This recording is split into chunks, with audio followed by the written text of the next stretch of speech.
Good morning. Let's get started again. And I'd like to introduce Louis, I hope I pronounced it right, Bettencourt. I met Louis the first time in Tokyo in November 2010 when he gave a talk at a conference organized by the Riken Brain Science Institute. I'm not quite sure that Iriki Atsushi is here because he organized it together with IPL and Santa Fe Institute. And amongst other things, Louis at that time talked about science maps and the maps that show the relationship between different fields of science. And one of such beautiful maps, I tried to get a picture of it, but I couldn't. That was reproduced in Wired Science with the title, "The Pursuit of Knowledge Has a Shape." And I can advise you to look it up at internet, the Wired Science picture, because it's really very, very beautiful. Later I read about Louis in an argument with, or arguing with, I'm not quite sure how to put that, with Jeffrey West on the need for a grand unified theory of sustainability with cities and urbanization at its core. And I mentioned these two totally different areas of interest to illustrate Louis' broad range of interest. But Louis's great depth too, because last November I was in a meeting at Santa Fe and there he talked about physics and complexity, addressing the question, does the individual matter in complex systems? And I will gladly leave that answer to Louis, because I know what he said then. I'm not quite sure that he will say the same now. But please welcome Louis Bettencourt for his talk.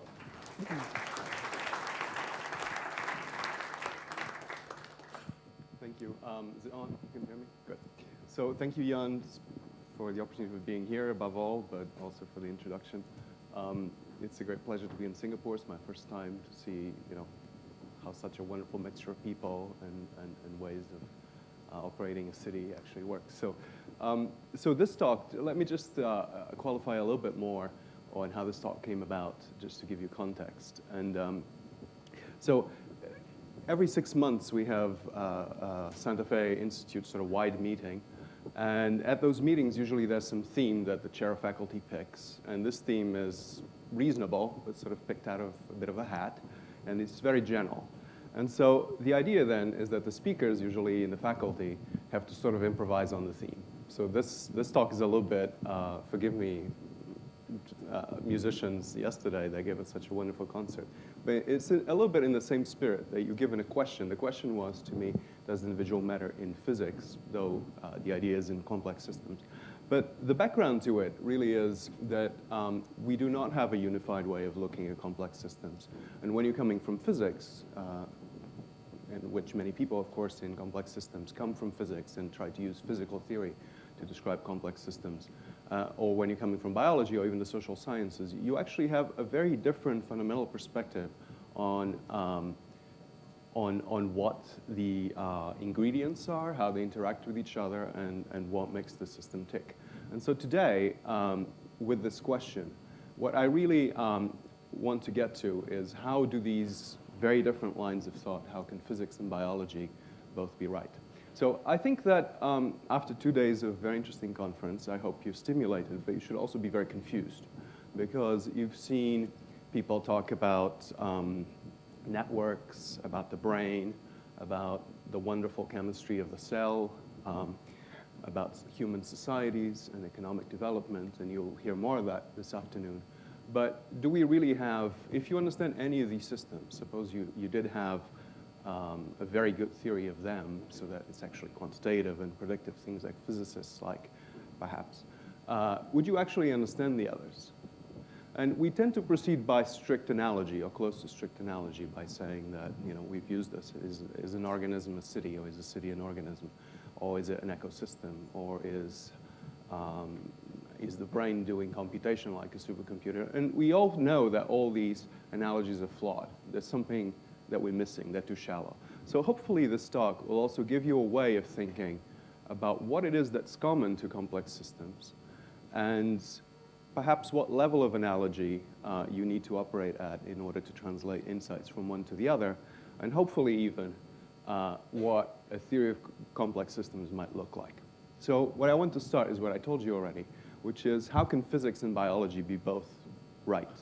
So these are the two greatest theories that we have at present in science. We know that physics certainly has told us what the world's made out of, and perhaps how it evolved from the Big Bang. It's the most successful. It's helped us build technology that runs all this. But there's the sense in which perhaps most of physics actually deals with aggregates and with averages of different kinds, and I'll get into that a little bit as I get into the talk. But there's the sense in which a lot of the constituents of physical systems are actually not to be treated individually or even in small groups. They're treated in terms of macroscopic ensembles, like the gas in this room. And there's something sort of a little bit antithetical to the spirit of all the wonderful structure that we may want to describe and understand that physical theory, sort of as a point of departure, doesn't seem to capture. On the other hand, in biology, it's almost the opposite. I'll be telling you a little bit how biology, and specifically evolution by natural selection, really is an informational theory. And what it does is basically emphasize that things happen, evolution happens, because of the individual. The individual is the unit of selection. It's genomes and the body that he builds, the phenotype and its behavior, is actually what gets selected, and this is a mechanism for information to get transformed and passed on and replicated. So this really emphasizes information, emphasizes structure, and to some extent fitness, which remains a very hard concept to actually pin down in many circumstances. So it looks like you go, at least from this perspective, all the way to thinking that every individual matters, everything that happens to this individual matters. So how can these two things have anything to do with each other, and how can they be parts, at least, of how we understand complex systems? So this is the puzzle, and this is hopefully the set of questions that I'll really be answering today, at least give you a way of thinking about them. So let me start with physical theory. This is sort of my education, but it's also my point of departure. And I think it's interesting to go through a few things because often when we think about models, mathematical models and mathematical theory in complex systems, we more or less explicitly carry some of the baggage with us of how we've learned to do physical theory. So does the individual matter in physics? Just to answer that question, the answer, of course, is yes.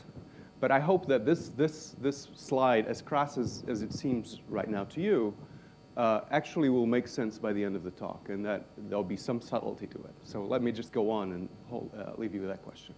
So as I said, when we talk about physics, we tend to rely on three major ingredients, particularly when we talk about statistical physics, which is what I'll be talking about. There's massive redundancy. We tend to average over macroscopic quantities like 10 to the 23 particles.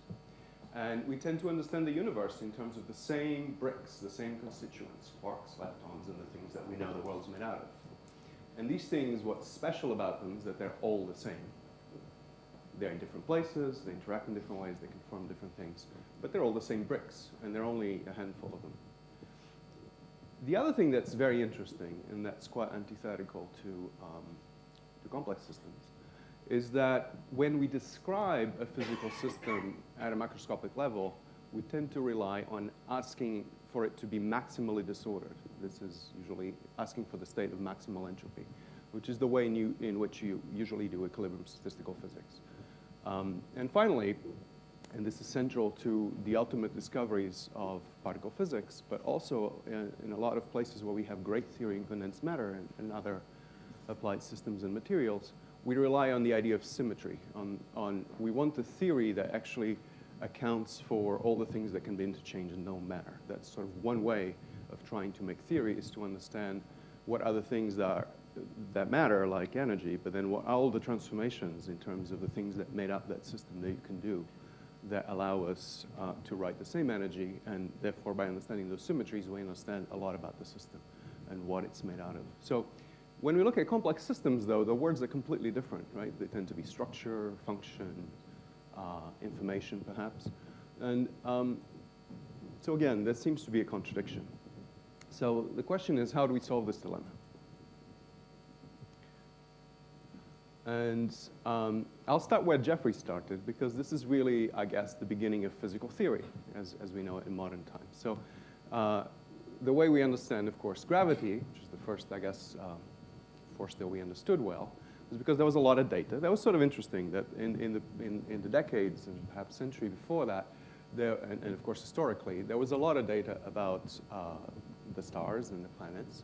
And so there were sort of regularities that we knew, for example, in the form of Kepler's laws that held very well statistically. We didn't know how. Kepler had very exotic ideas about platonic solids and other things about how that could be. And of course, there was this very eccentric person, Newton, who had a great idea. He postulated there was an invisible force that no one could actually see, and that would hold over vast swaths of space, bigger than anyone could imagine, and would have certain geometric characteristics. That was what was important. And that all this diversity, the big ball of shiny gas, all the turbulence in Jupiter, as Jeffrey has shown you a wonderful movie of, life on Earth, none of that matters. All that matters is just the aggregate mass of those systems. So by making these extreme simplifications, these extreme assumptions, I guess you could say, this is how we understood how gravity works and how the solar system works, and we put things on orbit, and we understand eventually much of our cosmology. So that's one kind of averaging. It's just to say all that matters is sort of the total charge, the total mass of a system. And many of the ways in which, so this point about information is that all the ways in which that thing is organized inside, whether it makes a big swirl or it has life, really doesn't matter. But perhaps more subtly, the beginning of the tools that we use now in complex systems are in statistical mechanics. So the idea is, can we understand why things sometimes don't matter?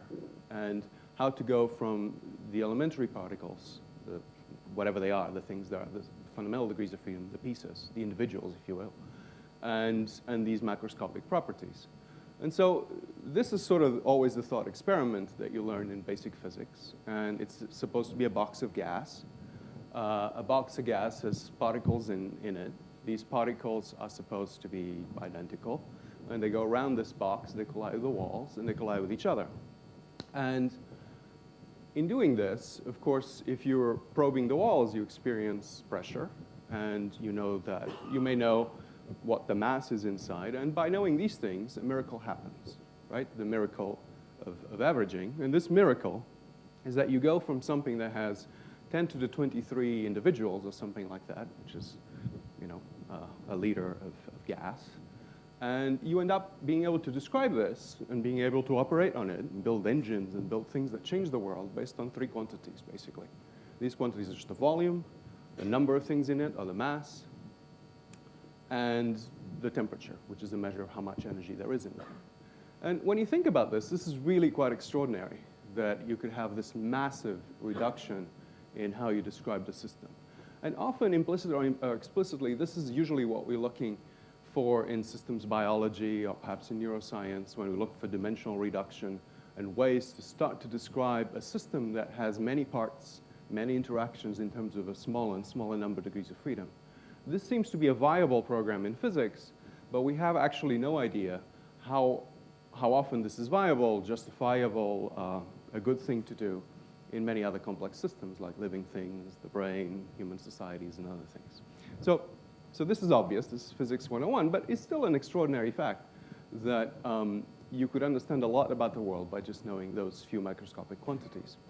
And this is the beginning of how physics is tractable and perhaps simple, but as you know probably, but also as I'll show you, this is the beginning of the problem, is that there have been a couple of assumptions that were made in there that were very problematic at the time, but they are the ones that you have to step back from. And if you do that, you'll start having a real theory of complex systems. That's a long story, so let me just go a little bit through physical theory in very broad strokes, and then come back to that and start telling you how to build something that looks more like biology and looks more like other things that we want to describe. So just to formalize some of the things I already said, what happened is that we use these sort of concepts of maximal simplification in several qualitatively interesting ways. So we want to understand, so in some sense we ask for maximal redundancy, only averages Sometimes the mean, sometimes we have to take into account also the variance. But only these things matter. We don't care about all the statistics of what's going on inside. So for example, the temperature is just the expected kinetic energy of the particle. We also ask for maximal disorder. That gas could be in all kinds of configurations, so that's what I mean by disorder. But it's really the fact that some configurations or some kinds of configurations are much more likely than others, the one in which the gas is more or less uniformly distributed, that actually is characteristic of the mean. And so that's really all that you need to know for most purposes. And that is a state that's maximally disordered. There's always more ways of having a system disordered, as you know if you have kids and have to deal with that bedroom, as there is to have the system ordered. And in order to produce order, usually you have to spend energy. And finally, you tend to have, when you deal with physical systems, you understand that even the way things interact, so now the structure interaction space, can be very simple. And with very simple models, they usually, so this is a famous Ising model of little magnets that basically interact with each other and like to align or anti-align. This is sort of the workhorse of phase transitions in statistical mechanics, if you ever learned physics. So this system, which basically just asks for each one of these little balls, which are an abstract degree of freedom, to align or counter-align with the arrows around it, actually displays a lot of variety and applicability and describes many physical systems, or versions of it too, from magnets to water boiling, perhaps, to many other systems that display material phase transitions. So there's a lot you can do with very simple assumptions and with very crass and enormous averages. Okay, so, and this has an important word for a physicist, which is both sometimes an overreach, but it's also very important. This simplicity is encaptured by the word universality. It means, in plain language, that a lot of the details don't matter. You can get away with a few fundamental simple assumptions, such as these, and the way, if one of these spins is just slightly different, or if you had an interaction with some of the same character, but it will be a little different, there's probably an infinite number of such interactions you could prescribe. Doesn't matter if you want to describe the macroscopic behavior of the system. So this is universality in physics. I'll come back to other universalities that deal more with information and computation and show you that these are important and they're telling you some of the things that don't matter, but they're not enough. And so just to say what that system does, I'll show you this is very famous. This is the Ising model. It's basically the blue and the black, sort of the background white, and that's changing color, and the white and the black are just showing you areas in space where those spins are aligned or counter-aligned. So you can think of these as a magnetized region and a non-magnetized region. And as you change temperature, which is denoted here by color, they're getting jiggled around more strongly relative to the interactions. And so when it's hot, it's more disordered like this. The domains of black are smaller. And when it's blue, you tend to have bigger ones. And this is sort of the beginning of structure, if you will. It's statistical structures. The statistics of these blobs, but it's structure, but it's simple.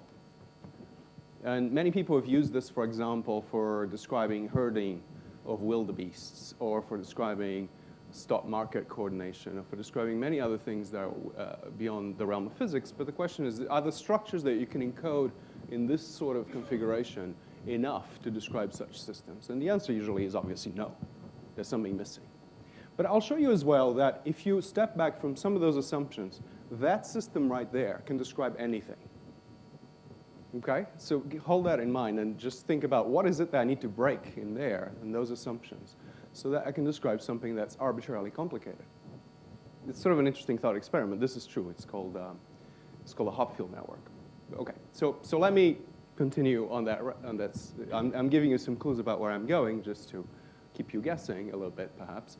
But the thing that went wrong with physics from the beginning, and with statistical physics, I should say, is that this idea of massive redundancy that tells you basically that there's, for example, an equation of states, such as this one, which is for ideal gases, which, again, an idealization, but works very well in many ways, that the pressure, so the force on the walls, and the volume is related to the temperature, And this allows you, of course, to build all kinds of engines, to have industrial revolution, change the world.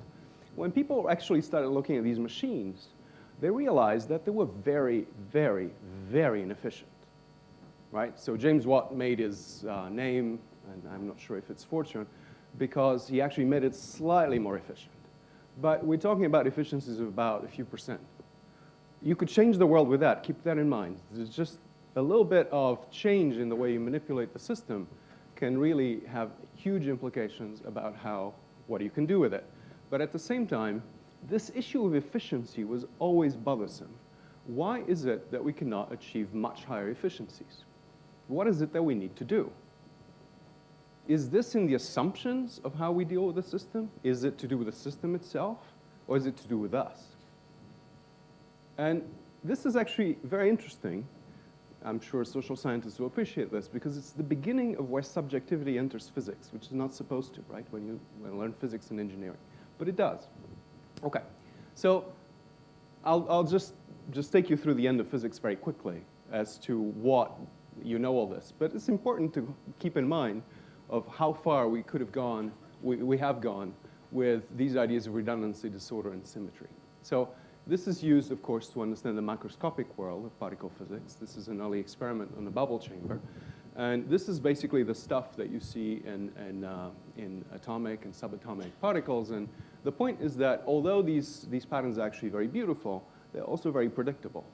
So there's a magnetic field, particles go through, and they go through, as you see, in straight lines and very curly lines. And so depending on your charge and your energy, you will end up with a different trajectory, and you could just infer those things. So we know that all these particles are in a few families, they have certain masses, they have certain charges, and you can do all that. And this is a massive modern version of that, heavy ion collisions. And the point about this, which is supposed to be an early state of the universe, a quark gluon plasma perhaps, is that the same thing happens just on a massive scale. So this program of understanding what the world is made out of is really predicated on the fact that the world is made out of similar things behaving in similar ways. And that by doing this, we've discovered what is inside everything.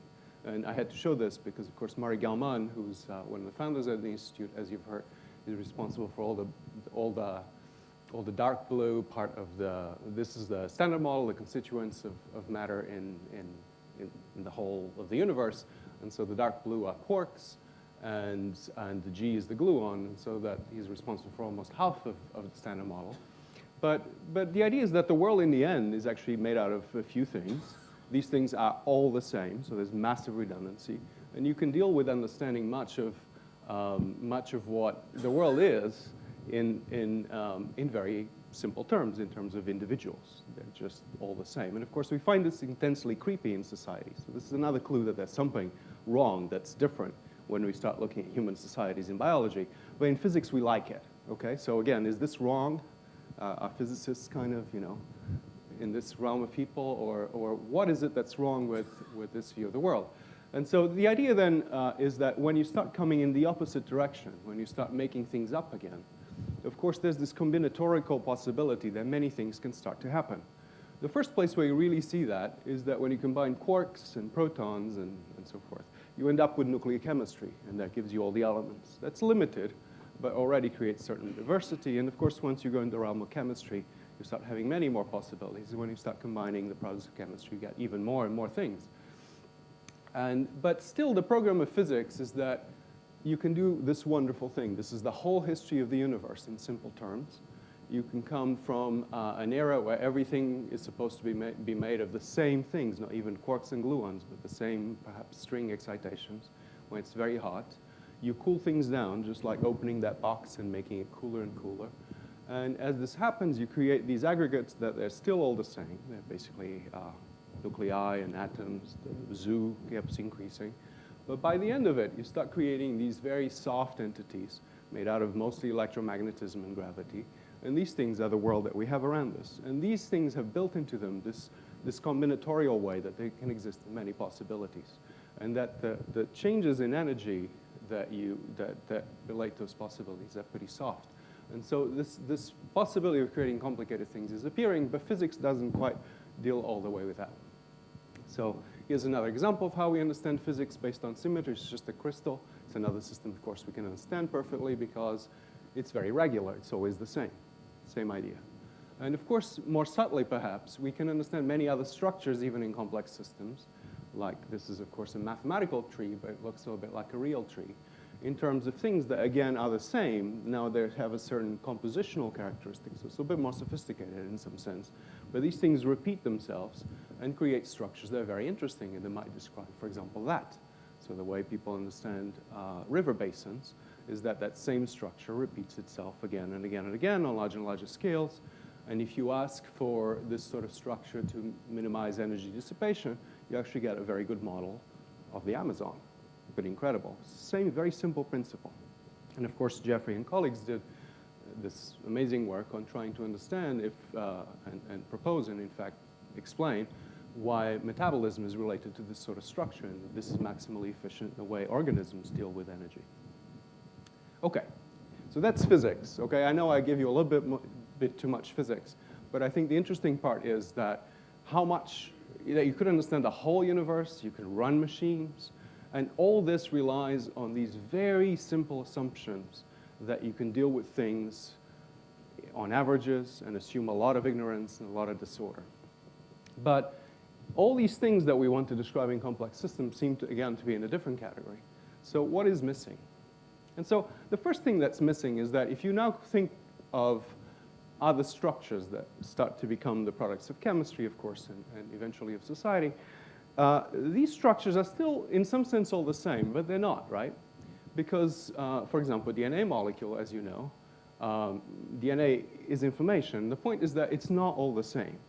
They have the same composition of A, T's, G's, and which one did I forget? C's.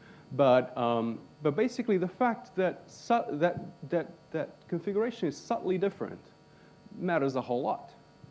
And so, in that sense, although these things are all the same at some chemical level, I guess statistically, the fact that they have different configurations, the fact that they can code for something in detail, is starting to tell you that they're not individuals in the same sense, and that these configurations will matter a lot. That will be the basis of selection.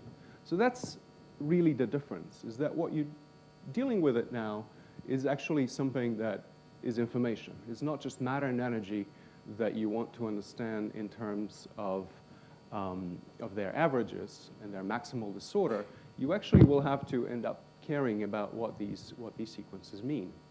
And so this sort of perspective is actually starting to pervade physics in interesting ways, and it's coming in through string theory and quantum physics. This is a quote from John Wheeler. I'll read it to you because you might not be able to read it, but it's really speaking in terms that are very biological, but he's not talking about biology. He's talking about quantum mechanics. So he's talking about, it's a famous quote. It's called "it from bit." And every particle, every field of force, even the space-time continuum itself, perhaps, derives its function, its meaning, its very existence entirely, even if in some contexts indirectly, from the apparatus elicited answers of yes and no questions, binary choices, bits. So the point now is that when you start thinking of physical degrees of freedom in relation to something that measures them, which you can think is something that interacts with them, it's really the configurations in which those physical systems are in that start to matter. And that really is what information is. That is there in physics all along, is that a lot of the times when we're doing physics, we don't care about it, or we can deal with the fact that we can assume it's in some maximally disordered state.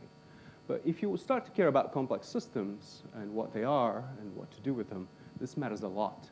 So the question is, how does it come about? And can we start understanding these systems with the same language? So let's see. So let's go back to the beginning again, indulge me. And what's the problem with this, right? In fact, the problem is not here, because your eyes can track every particle, where it is, and so forth. So your eyes, in some sense, have full information. But when we built theory for that system, you built a theory that did not have such information. And that's called, basically, the fact that you assumed that the system had a certain entropy, a certain level of disorder. So you chose to be ignorant, in some sense. And, of course, that is the concept of entropy, which is the way physicists started encountering this issue. And so, as you know, it's interesting to ponder on the many interpretations of entropy, because it was a very strange concept. from the beginning in physics, and I think remains somewhat mysterious when you think about it in terms of information. But the earliest very interesting and very insightful descriptions of it is that basically this is unusable heat. It was something that you could not get out of this, out of these machines in order to produce work. So you were trying to increase the efficiency of these engines, but you could not get more than a certain amount of work out of it. And so the rest, this heat that you lost, was basically expressed in terms of this magical quantity called entropy. It's a little bit like the story of the neutrino in physics. It's something that you cannot really, something that's missing, and you have to give it a name in order to conserve energy. But the fact then is that Maxwell, who was always more sophisticated, started saying something that actually is closer to the truth we understand now. But it also has language that doesn't sound like physics, which is that entropy measures our ignorance of the state of individuals. So because you assume this disorder, because your eyes no longer can say where each one of those particles are, then you have actually chosen, in some sense, perhaps it was imposed on you, but you've chosen to be ignorant. And it's, in some sense, that ignorance that's costing you that amount of work. So that's sort of the lesson. If you could be less ignorant, you could do more work.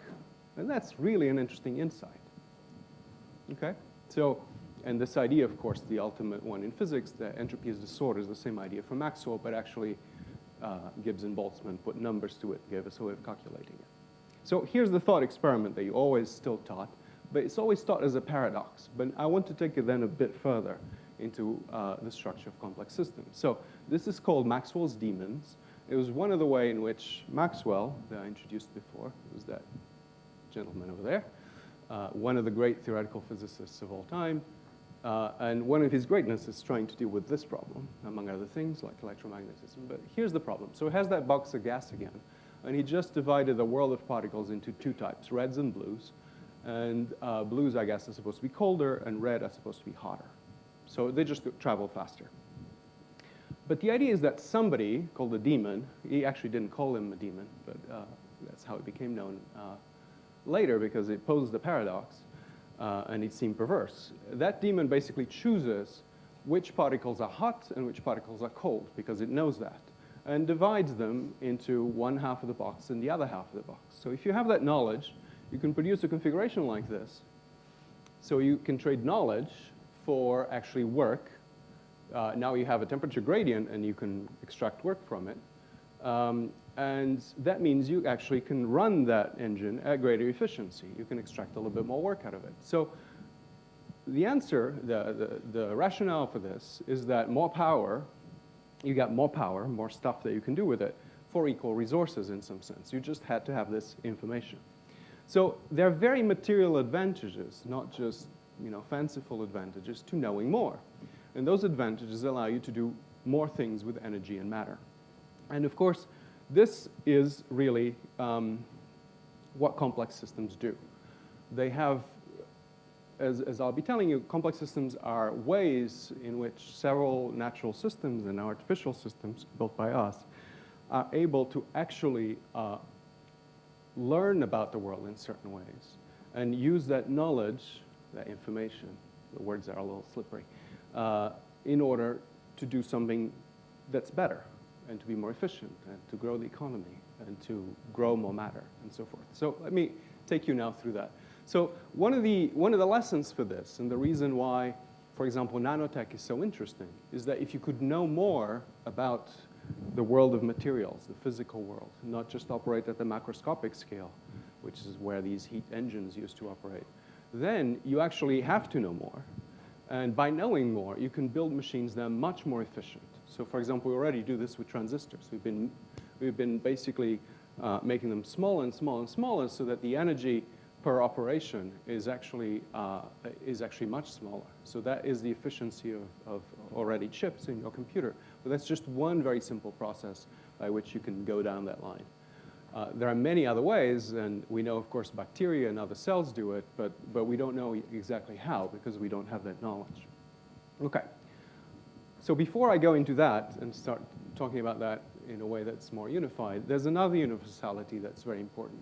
So when we start talking about information, and you know this, there are two related other kinds of information, which is this idea that information, these zeros and ones in your computer, the bases in your DNA, those are all embodiments of information, but actually that doesn't matter. If all you need to know is that sequence can exist in a way that is basically independent of what it means.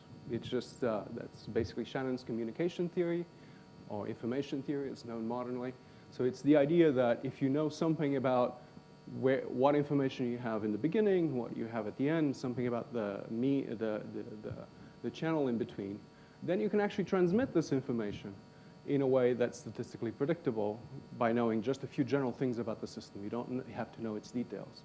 And Turing, this is a lot in one slide, but Turing was, of course, as you know, one of the founders of modern computer science and the way we understand computation. And the idea is that he also shown that computation, the manipulation of information, is actually also independent of the substrate. You can do it with cogwheels, you can do it with billiard balls, you can do it with transistors, you can do it with the machinery of the cell. It doesn't really matter. What matters, of course, is how fast you can go, how efficient you can go in terms of energy, but it doesn't matter fundamentally. So these are other universalities that tell you that information is actually a very slippery quantity. It can be encoded into the configurations of many different things. It can be manipulated by many other different things. So don't get hung up whether by having a computer that does a certain thing is much better than a brain and so forth. There's really a sense in which if you knew what to do, and if this is provably, computation, you could do it with anything. It just may take you longer and so forth. So here's now, so what happens now is that what is it that we have to step back from to integrate these quantities, information, matter, and energy? So I want to go back to the other model, which is this model. It looks very different now. This is a little hokey. I got it from YouTube. But it's basically showing that model I showed you before that used to produce blobs depending on temperature can actually produce any black and white image. It could be other colors if you're a bit more sophisticated. But this is basically recalling an image, which is a fancy night or something. And then it will produce another image. But you see that this is now very different from those blobs. It's actually stuff from the world. If you had made the system actually bigger and nicer, you could have written any image in there. You can provably say that. And how is it that that system that used to only be able to do blobs is now able to encode anything, any image, so all the complexity of the world? And the answer is that these systems now have learned to structure themselves differently. These are networks. These are systems where the interaction of each one of those degrees of freedom, of each one of those spins, is now structured. Those interactions were learned from those images. And you can show that these sort of systems actually can learn a number of different images that goes with their size. So there's a sense in which those very simple models of physics, when you step back from these assumptions of maximal disorder and symmetry, can start producing any structure that you want. So you just had to go back and say, where is it that I can put information? What do I need to break in physics in order to start doing that?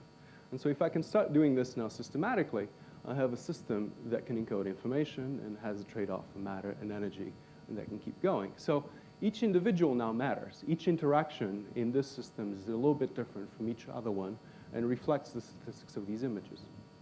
And you can start seeing that these assumptions that everybody is the same, everybody interacts in the same way, need to have to start to go away. But also that this information, that this structure comes from somewhere else, comes from a system that these other systems are learning and interacting with.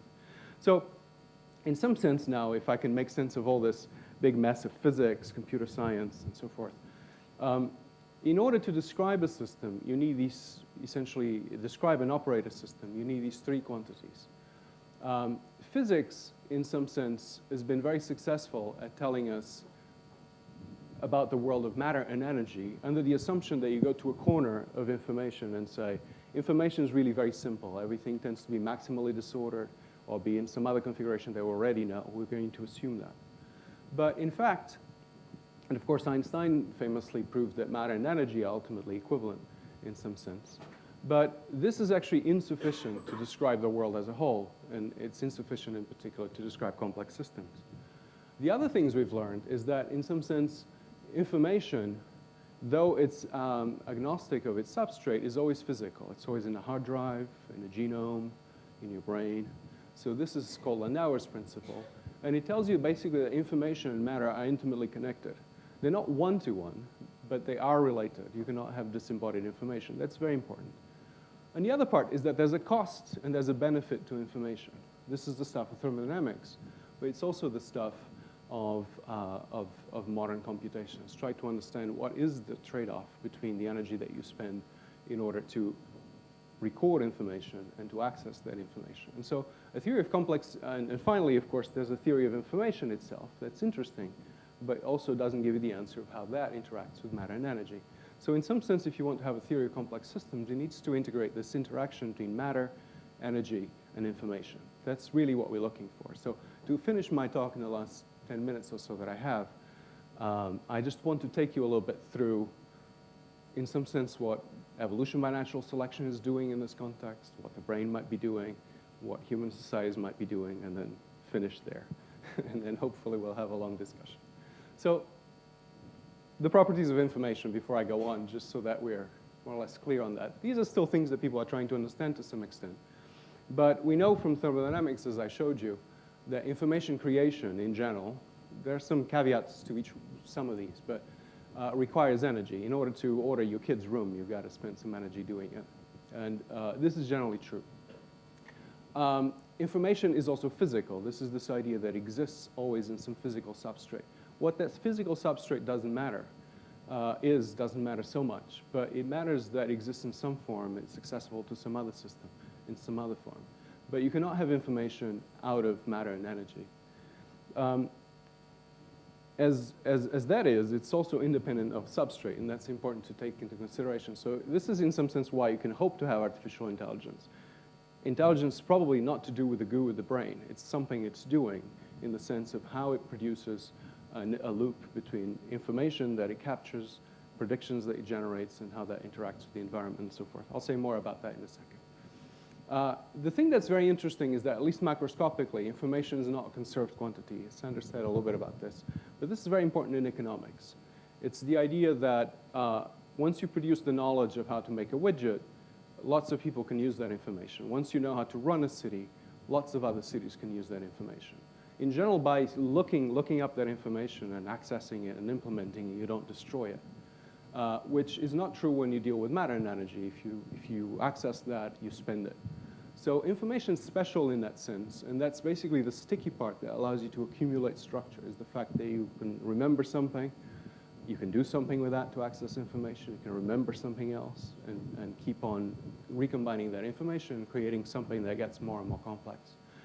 The other part that's sort of interesting is that it's because this information can be shared that you escape many of the paradoxes of economics in terms of finiteness of resources and economic growth. So the other part that's interesting, which is the insight from biology, is that in some sense environments said generally, tend to select the individuals that have the better information. So if your genome is better for your environment and express yourself as a more adapted phenotype, then you will do better. So the idea is that information then is selected in material sense. And so from this perspective, what I want you to think about is that complex systems are not things. They're not just the configuration that you see in a city or an individual. They're actually processes for creating, embodying, using, and selecting information. And it's really as a process that you start seeing what a complex system really is. So let me try to say what that process is and then give you some examples. So imagine that you have, for example, a gene. This is sort of interesting because you're familiar with what I'm about to say from statistics, for example, but you might not have thought about it that way. So you have, for example, a gene. This gene basically is, as you know, a piece of information in your DNA, but its ability is to actually build a phenotype given that there's energy. So this gene is actually a piece of information that makes a prediction about the environment. That prediction is you and your behavior. It's the phenotype. It's a statistical prediction.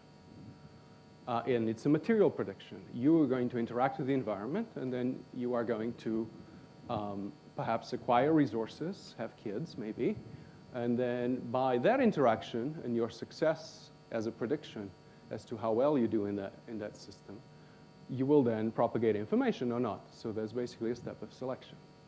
So this is interesting because of course, it can be sort of a stable loop. But if this information is so successful that procures a lot of resources, that makes a lot of matter and a lot of information, it can also run away and create more and more complexity.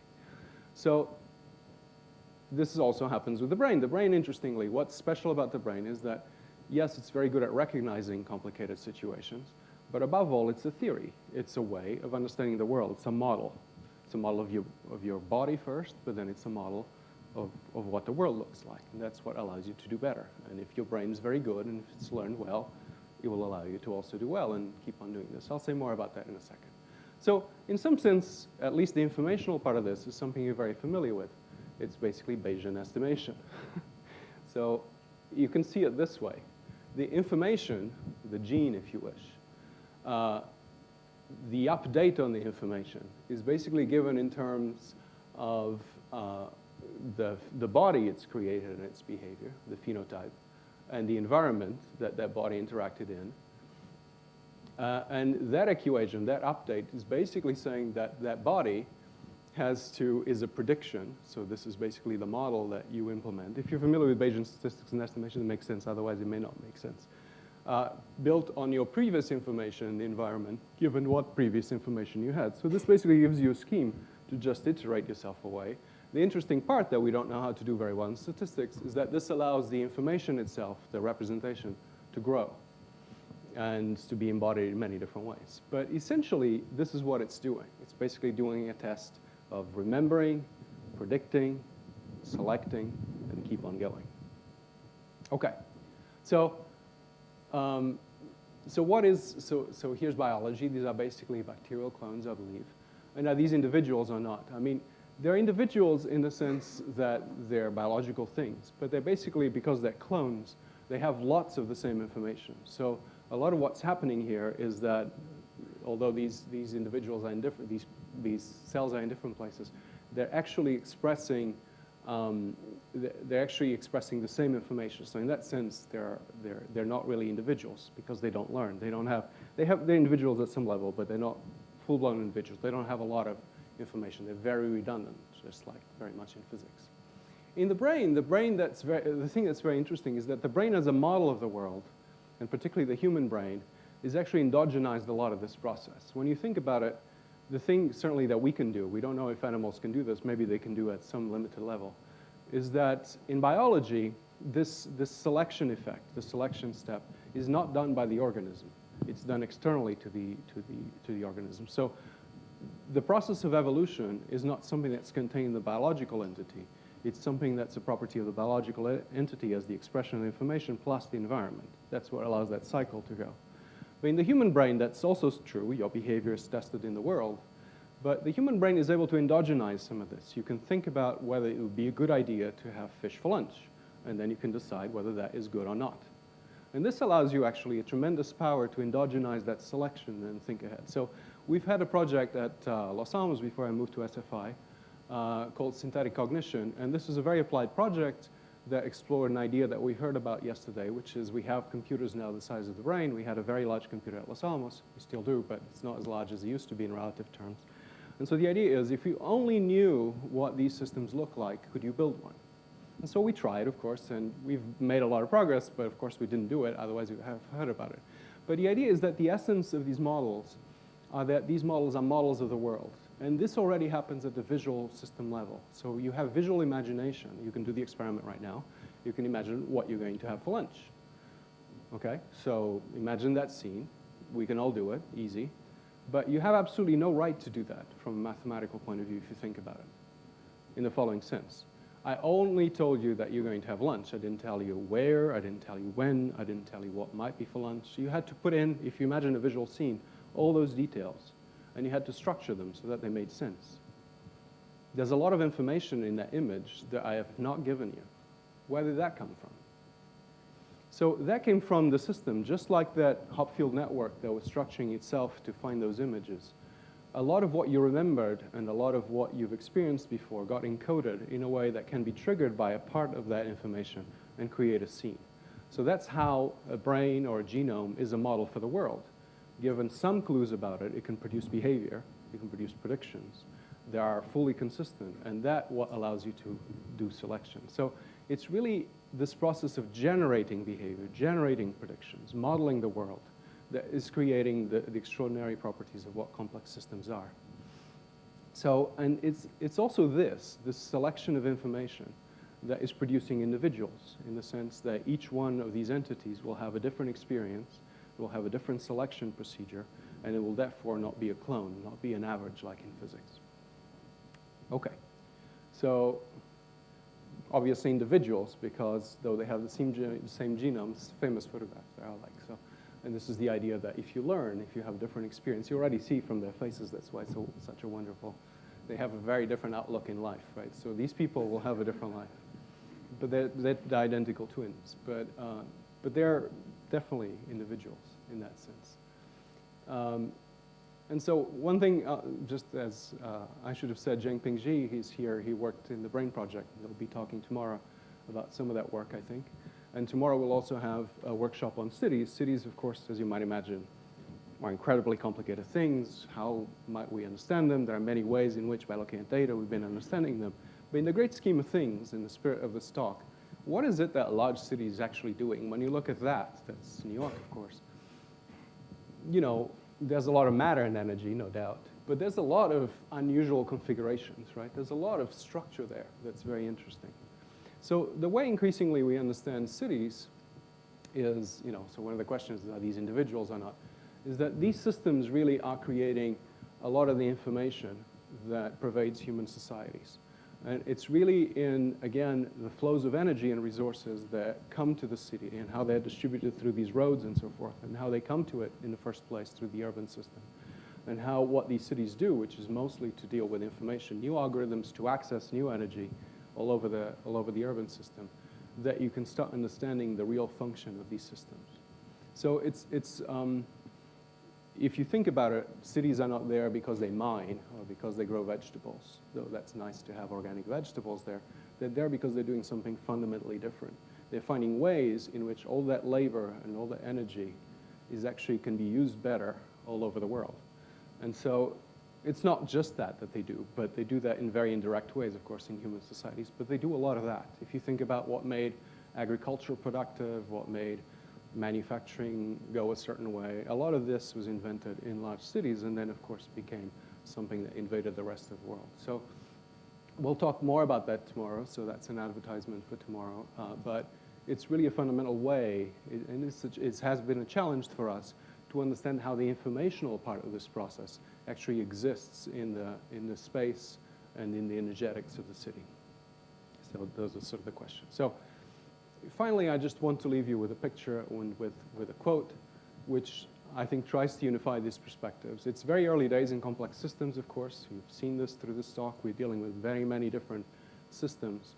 But I think we tend to deal with them still, though we're trying to do better, from perspectives that are familiar to us. But in some sense, what's missing is sort of a calculus, a way of quantifying how information, matter, and energy come together in order to produce these loops in which information can at least be maintained and certainly grow, and at the same time, how it helps harness energy and resources and do all the wonderful things that we see around us. So one of our external faculty, Seth Lloyd, has written very interesting books about quantum mechanics, the universe, and information.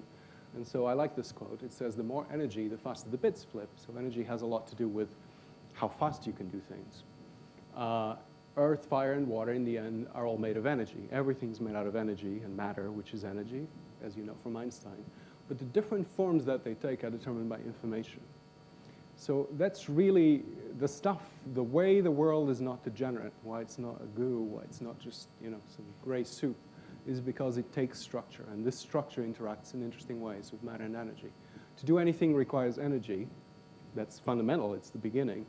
But to specify what is done and to do all these things around us that are novel and that are different and they're structured requires information. So the individual does matter when it embodies and creates and propagates information. So that's the message. And in many ways, what we need to understand about complex systems is what are the individuals in this very sense, and how is it that they make a living in terms of matter and energy, and how can that propagate this engine of creating complexity. Thank you.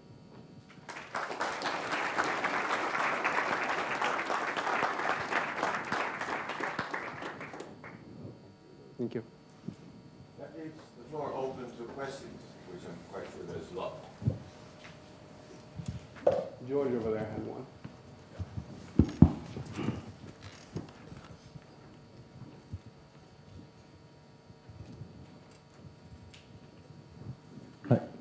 Hi, Luis. Luis, thank you very much for the talk. I have a question, which is, the talk is about how the individual matters in complex systems.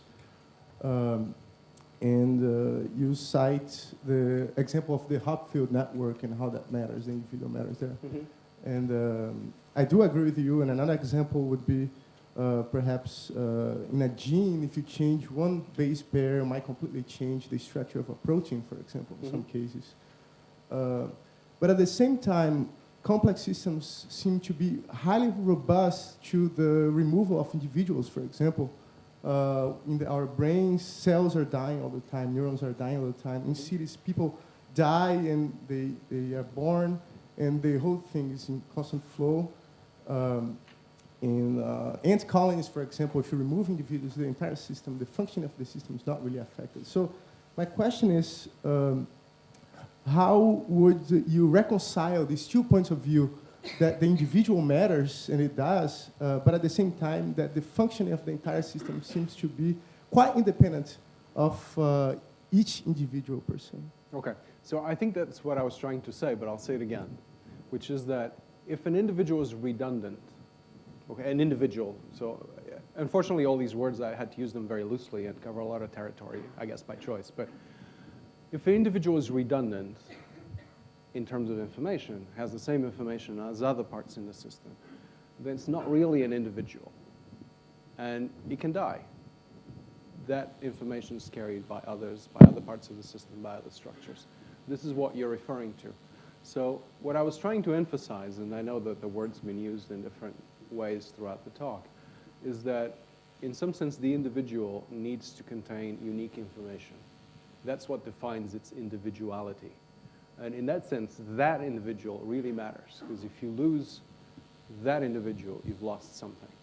The system's not as robust and as functional as it used to be. So I think what you said and what I said makes sense together, and in fact, that is the definition.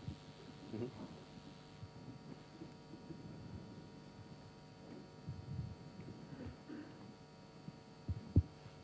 So to follow from that question, is that individual at a particular scale that matters? So the example of the cities, we can think of the individuals dying as being redundant to the city as a whole, but not to the particular family, Right. or something like Exactly.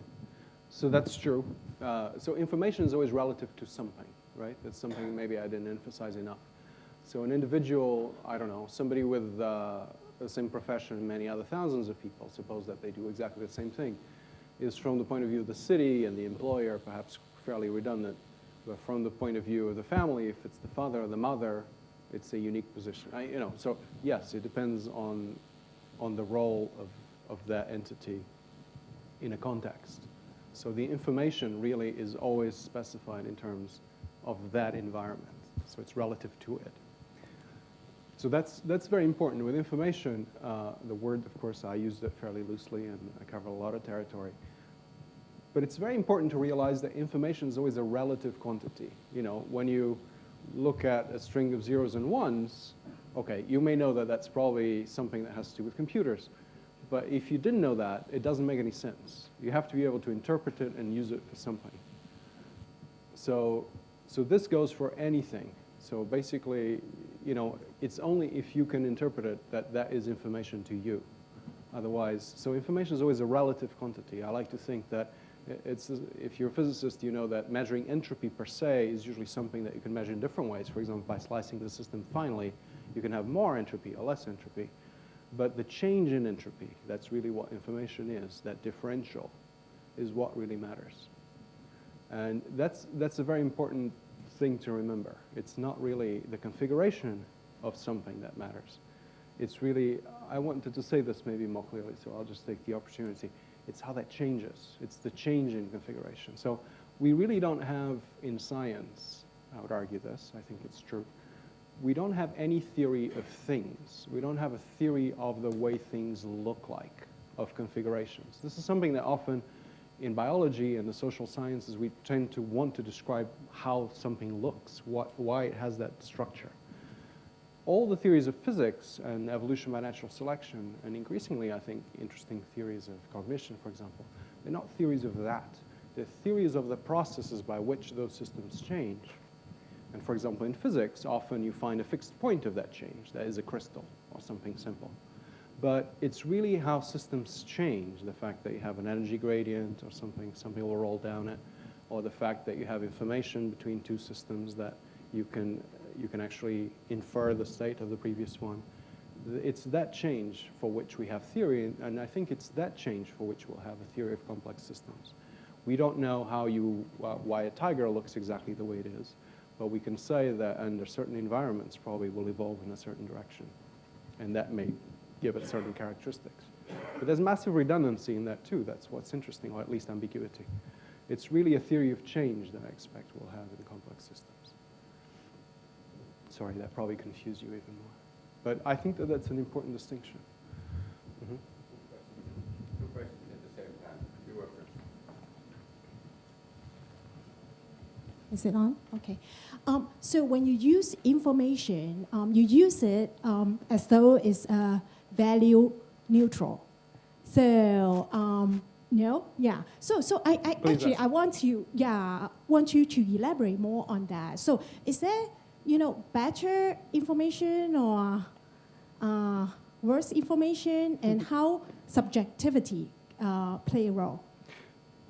Thank you. That's a very important and wonderful question. So, as I said, it's always relative. So what might be information to you may not be to me, because you may be able to do something with it, and I may not be able to interpret. So that's the first thing.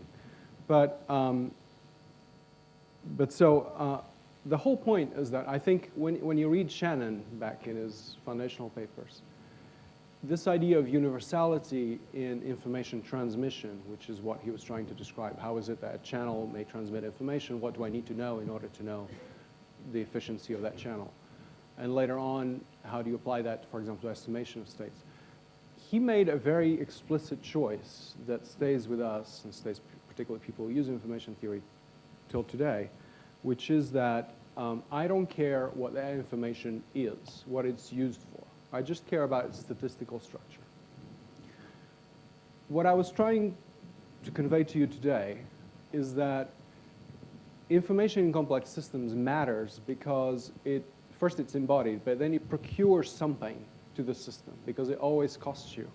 So at a minimum, it needs to procure energy and resources, so that's its value, so that it can go on and it can be reproduced and replicated and so forth. So there's always, in that sense, value to information. That value may be very hard to estimate. It's always statistical. So something that's very interesting and very hard when you're actually trying to use any of these ideas to do theory is, think about the brain, for example. Your brain hopefully will remember this conference.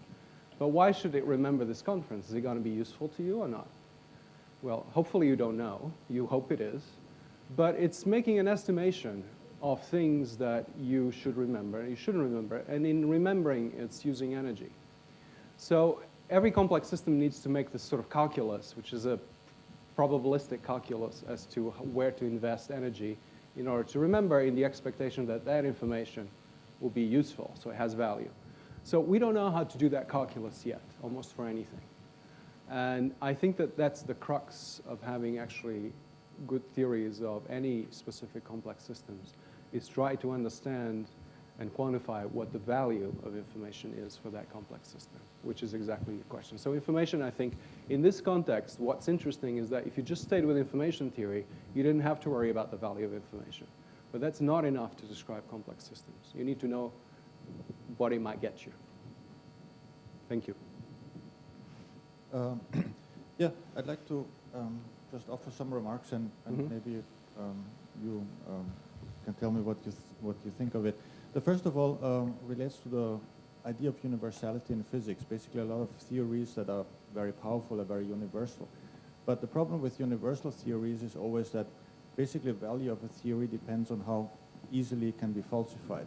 And the more specific something is, the more easily it can be falsified. So if it's more universal, it's basically, in a way, less useful. So that's sort of one. Not necessarily, but okay. With a sleight of hand. Basically, it makes less. You just the physicists, if I may just Yeah. answer right there, and then we'll go on with the second part of the question. So physicists, particularly theoretical physicists, like the word universality a lot because it means they don't have to care about lots of things, and that's very powerful, right? As you said, but it actually is always a qualified statement. It actually always says what it is that you don't have to care about. And once you know that, and some things are crucial, and some things are vastly non-crucial, and therefore are universal in that sense. But some things are very crucial, and on that basis you can falsify those theories.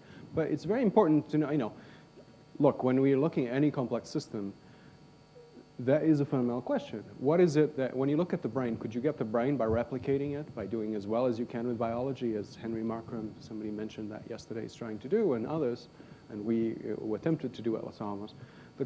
The answer is probably no. You need to understand what is it that the biology is doing fundamentally to do the function of the brain. But I bet you that a lot of what the biology is doing doesn't matter. In that sense, the computation of the brain might be universal in this qualified sense. So theories of physics are always universal in that sense. Some things are super crucial, and if you break them, you break it. But some things you happily can actually ignore and average over, and this gives you immense power to implement the same idea in different contexts. And that's the wonders of theory and theoretical ideas. So, yes and no.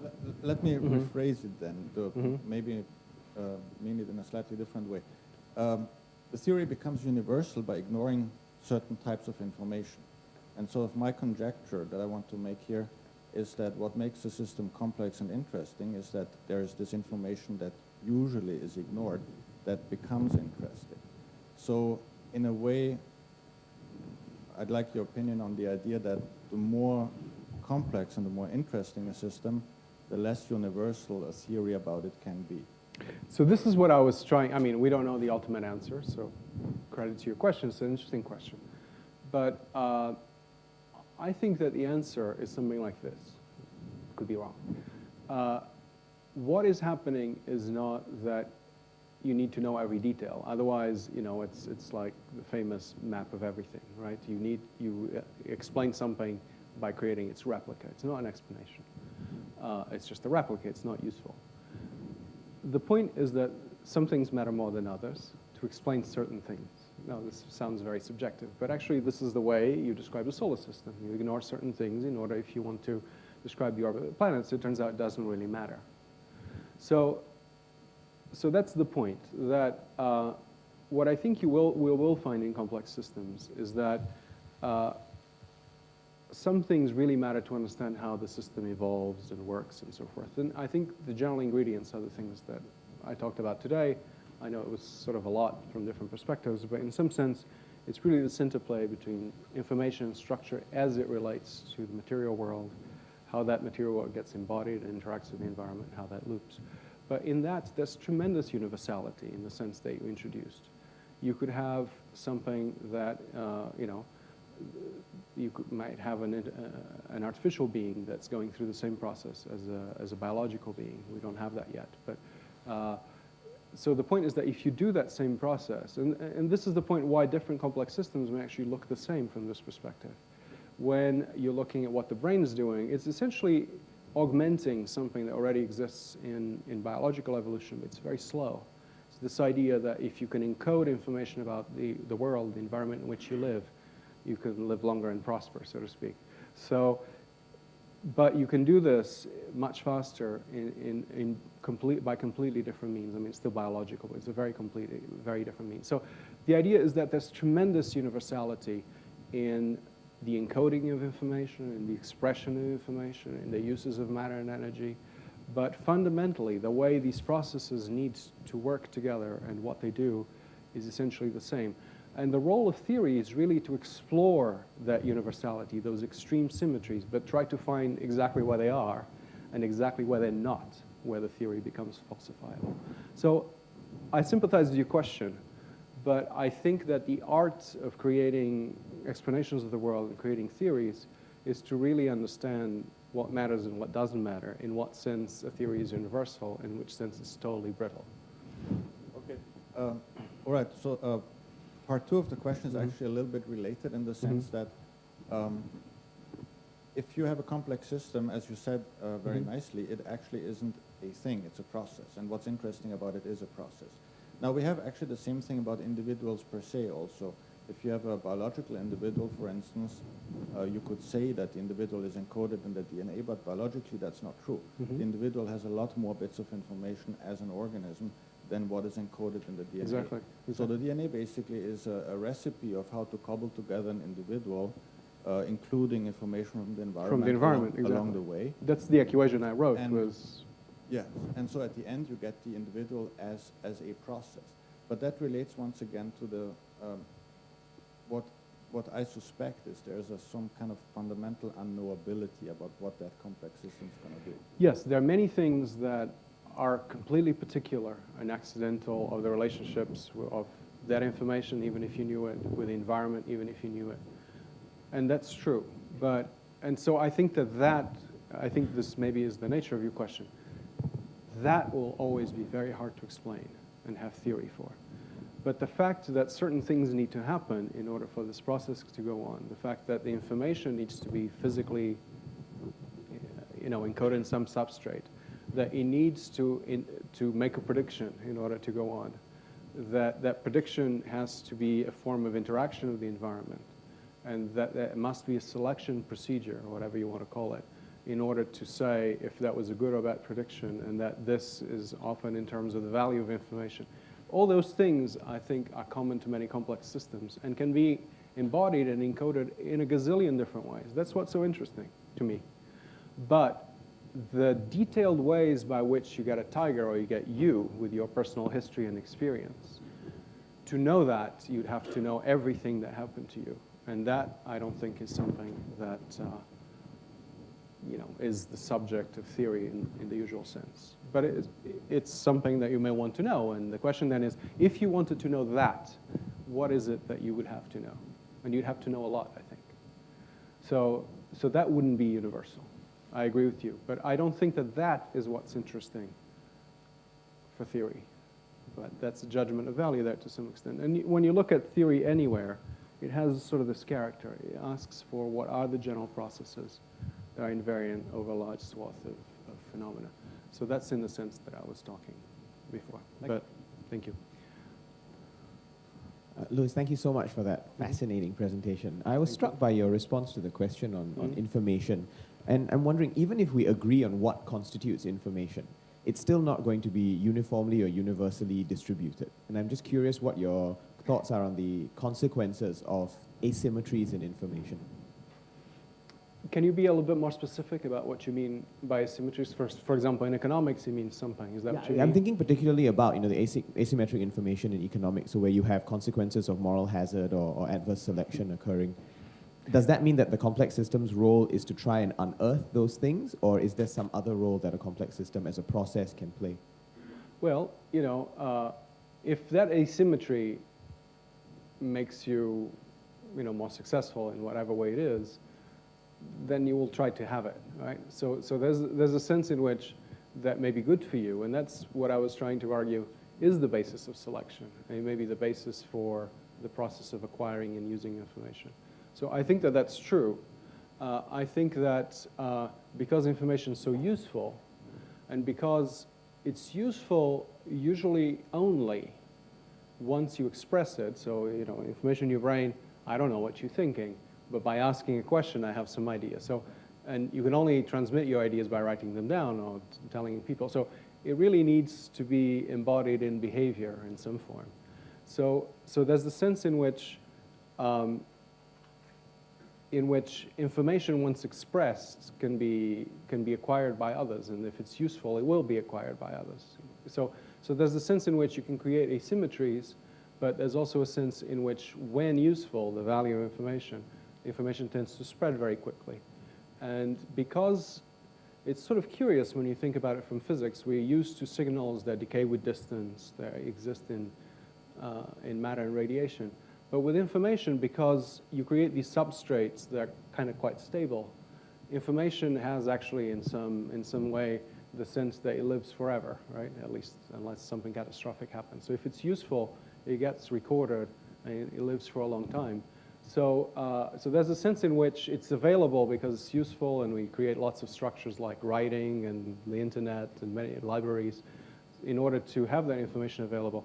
But on the other hand, it is the creation of some of these asymmetries, if I may borrow your word, that give certain people, certain institutions, certain nations some advantage, some biological organisms. That's usually temporary. But it's that process of creating new useful information, of using it, and of that, its diffusion, if you want to use a word that's not very precise, that makes this whole cycle go. So the information needs to exist, it needs to be expressible, it needs to have a value, and then it can be used to create more information, more expression of that information, and so it goes. So exactly, so that gives you a way of thinking also about economic things. What I was saying before is that often the calculus of, if I may use that word, of the value of that information is hard, right? And economics often is hard, and we can make models for it. But it's important that it has value, and that value is differential.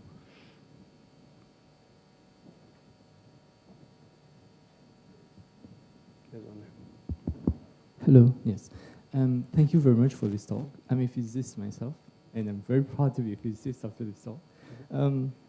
I would like to ask a complex question that would involve econs, so. sociology, sustainability, finance, and even international laws. I like it, okay. You mentioned that information doesn't follow the laws of economics. It doesn't follow the laws of conservation. So it will just grow and grow and grow. So would it profit the world and society to abolish the IPs? Okay, that's an extreme question, but I would recalibrate that question. What if we reduce the IPs from 20 years, which used to be relatively short in the past, to, let's say, 15 years and eventually 10 years? Because right now, 20 years is a very long amount of time. Would that, right now we see phase segregation in society. The rich are becoming too rich, the poor are becoming too poor. And that might break society. What if we reduce the amount of time for the IPs? So I think that's a calculation you should do, but let me give you the sense of it. So, okay, let's see it at some abstract level. Why do you have IP, intellectual property rights? The reason, of course, anyone will tell you, is that you have to reward the people who put the effort in to come up with the idea, right? Otherwise, they wouldn't have done it, and then everyone would be poorer for it. So this is important. I think it goes to the previous question. It goes to the value of information. Information that has no value, or that has no, even no, arguably no differential value, that's a more qualified statement, it's not worth getting. So you break the cycle. You know, it's not worth innovating, it's not worth creating information, whether you're a biological being or a company or an inventor. So in some sense, if you want to have creation of information, you need to create a way for the creator to derive some benefit. And I think one of the challenges in modern human societies is that by having an idea, you don't accrue, this again goes to the fact that the information is physical and it needs to be expressed in some productive process, right? Otherwise it's not useful yet. So it's only when you put those processes together that information derives a value. And so you need to create a system by which the creation of information derives that value. And if your idea produces, I don't know, an iPad that's produced in China that's sold in Japan, you may not see that money, and so it's not worth for you to have done it. So the question is, how might you create that in a way that maximizes the creation of information and the value of this information for society, I suppose, if that's what you want to do. So, and I'm not sure. So the point is that whether that calculus is good enough for the inventor, but it's good enough also for the people that derive the value from the idea, so that as a whole, the value of the information as a whole is maximal. And I don't know the answer in your specific question, but it's a very good question. And I think it's not only from the perspective of information itself, it's just not from the perspective of production itself, it's from the cycle of creation of information and its use that you need to do that calculation. So So that's the way to think about it. I don't know what the result is, of course. And maybe that's technology dependent, because maybe the cycle, maybe the implementation time and costs are very different in different industries or something. And in that case, maybe if it's software, it should be shorter. And if it's, you know, something in heavy manufacturing, it should be longer. I don't know. But it's really, that's the essence of the problem. And I think maybe the kind of laws and regulations that we have are just kind of too dumb to deal with that. Alan. Yeah, thoroughly enjoyed your presentation. Thank you. But now you started to dissect the meaning of information, and then of course it just grows and grows. The specific question would be, Richard Dawkins has been reflecting on this, of course, introducing the term memes. Yes. Is that something that is useful in this context, or is it not? And what about information and disinformation? Information in relationship to the democratic process and the control of human beings. I mean, this is a huge, huge field. Yes. But specifically the memes, what's your feeling on that? Okay, so so here, I mean, that's a very powerful idea. I intentionally didn't go there. I think obviously he was coming from biology and from the idea of replication. But he said something very interesting already there, that whatever information you might have, let's say in your brain, a meme can only be transmitted if it's expressed in behavior, if you speak it, if you act it. So that's sort of the connection between the information and sort of the biological, I guess, substrate in that case. What I think he missed, I guess it was discussed, but is this idea of what does that get you? So in a lot of memes, as we think about them on the web or something, there's really not much cost and much benefit. And so they tend to have sort of this viral dynamics, perhaps, and so forth. But they don't affect a lot of change, I guess. So, and there's the question as to whether, so the dynamics is similar, but I think in that calculus is still too close to biology to understand how exactly that information is created, what was good for, if it was just neutral, and what the nature of its replication, if you will, is, which is, and what the selective process might be. I mean, the selective process is more or less simple to see because coming from biology, it's very simple. What is its reproductive number, right? What's its branching ratio? Will it multiply or will it die off? But I think when you start thinking about ideas and culture, it's more complicated than that. It's how they recombine, where they recombine, what their value is that actually creates complexity. But I think at the basic level, the mechanisms of having a piece of information in your head and how it's transmitted through, you know, a social process are essentially right. I'm not sure that the selfish meme is quite the explanation of complex systems. I think it's cute, but it's not enough to understand, say, how culture was formed. To your second question, which is much bigger and much harder, disinformation and so forth, you know, again, information is useful for different people in different ways.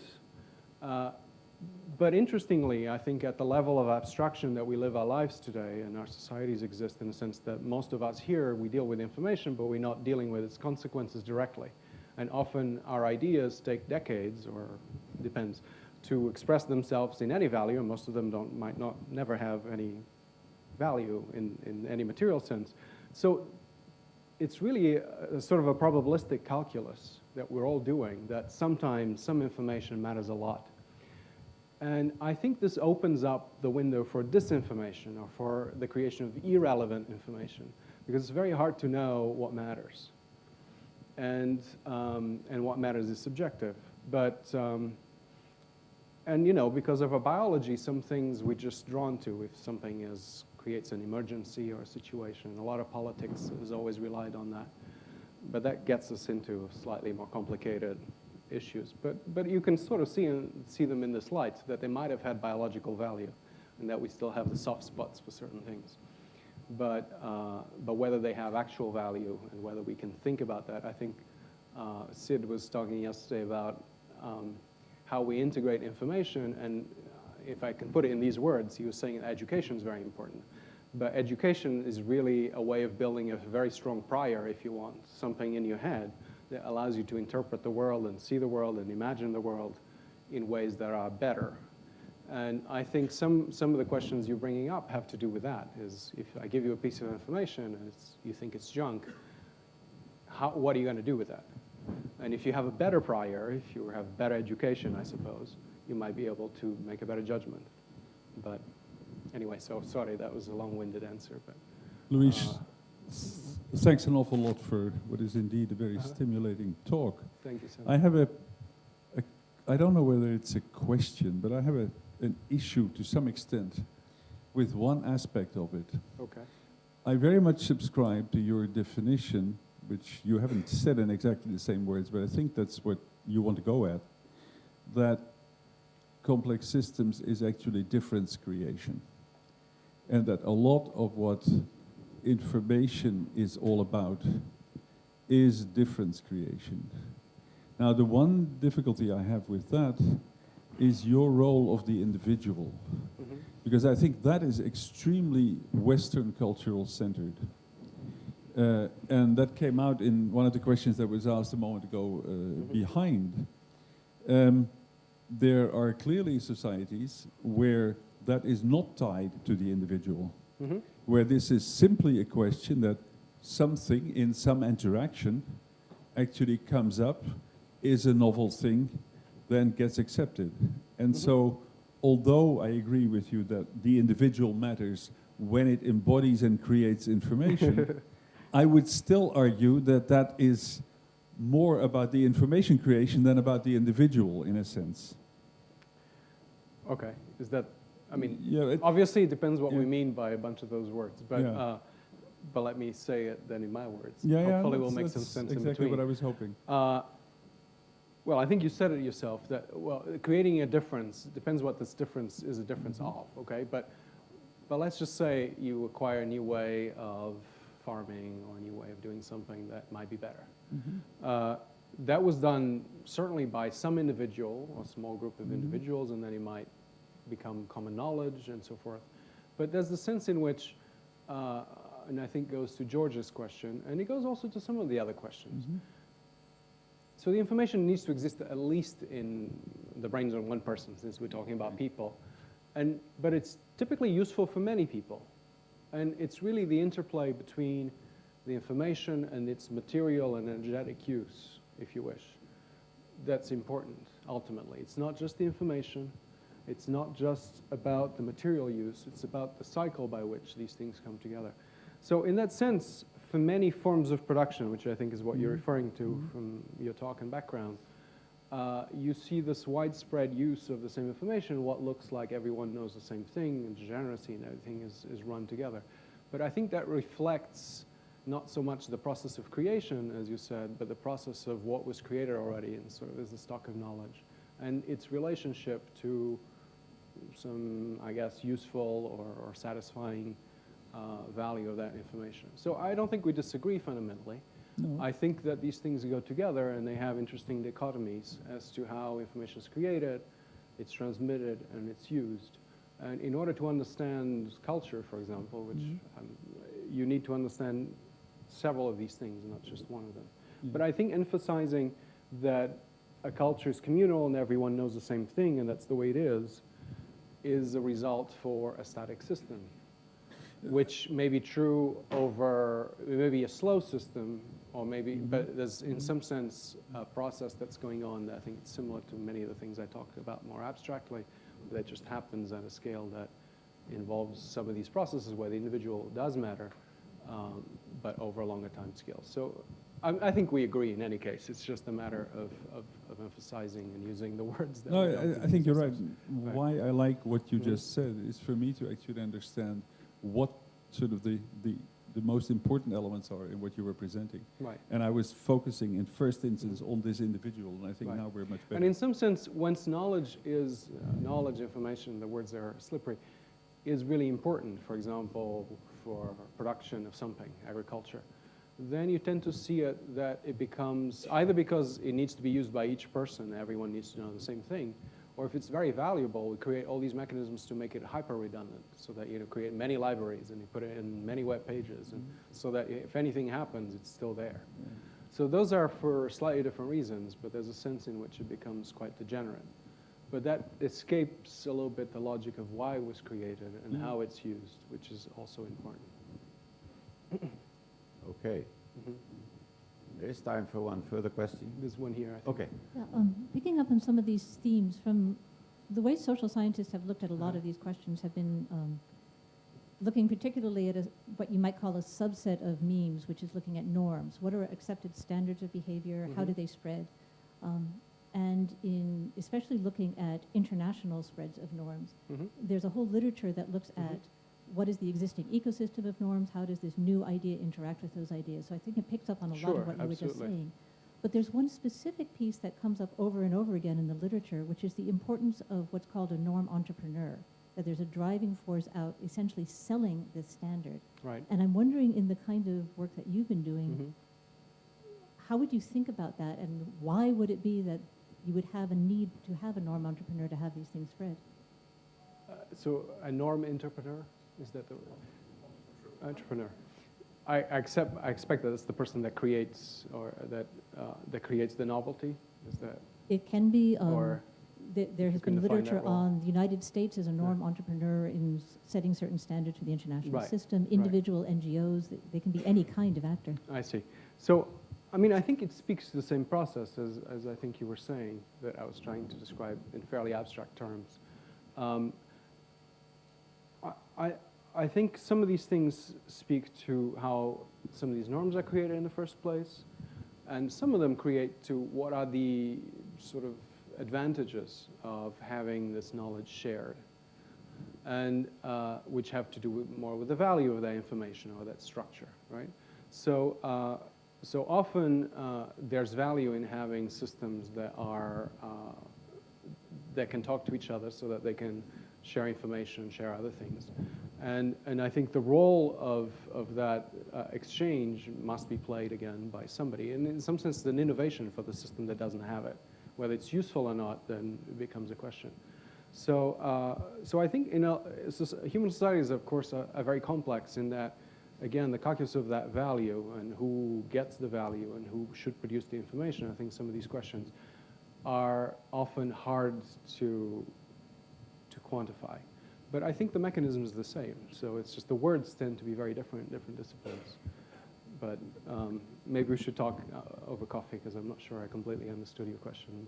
But I think it's speaking to a similar process of creation, diffusion, and use of knowledge. And sort of as a process, you need to have certain roles under certain circumstances. And that's, I think, some of what you're referring to. Thank you.